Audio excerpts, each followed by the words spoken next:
Hey guys, GHAZZY TV here with another Path of Exile League start suggestion. And this time we have just finished updating the Coldslinger.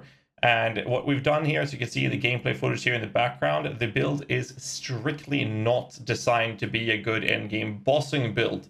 So what I would do with this type of build as a league start scenario is basically use it as a transition character, where you use it for the sake of increasing your clear speed and leveling speed as you move into the idea of going with a more reliable bossing ability, or better for endgame damage output, which would be the self-cast cold vortex occultist build, which I have a guide for in the link to the descriptions as well.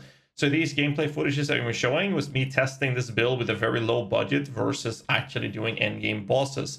This is very doable to achieve on this specific build to do endgame bosses. The problem with that is that it requires a stupid amount of currency to actually be able to make this build do enough damage. And now with the changes from 3 into 3.15 Expedition League, we're in a position where we are going to be forced to spend mana for all of our triggered abilities, which is going to be absolutely fucking devastating. The build itself is extremely nice for clearing, but I would, as I said, recommend going in with this as a transition character, where you use this first till you go into the yellow tier maps or even late white tier maps, and then you change over to self-casting. The problem with this is that it will require you to use a Poet's Pen now to sort the mana problem.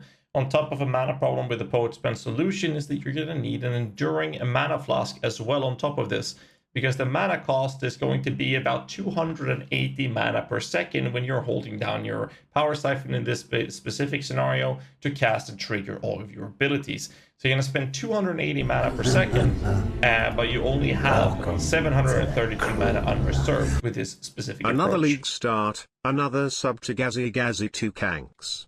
Thank you very much, Dragon Blaze, for the sub, man. Appreciate it.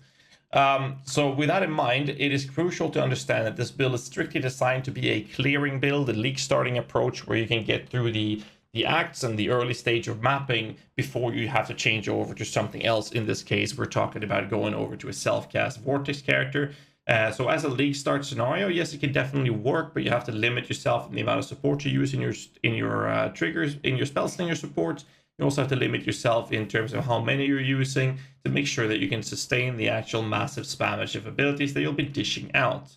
So keep that in mind, and this build will actually work very, very well.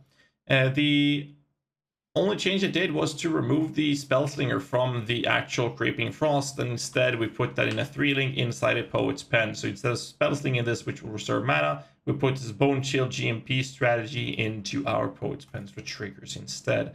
And that's literally the only direct change we've done.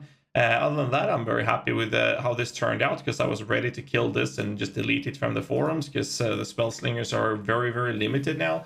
But I do believe that this will actually work as for what it is designed to do in the start, which is basically allow you to start the game, play with an effective speed up to the point where you can change into self-cast version.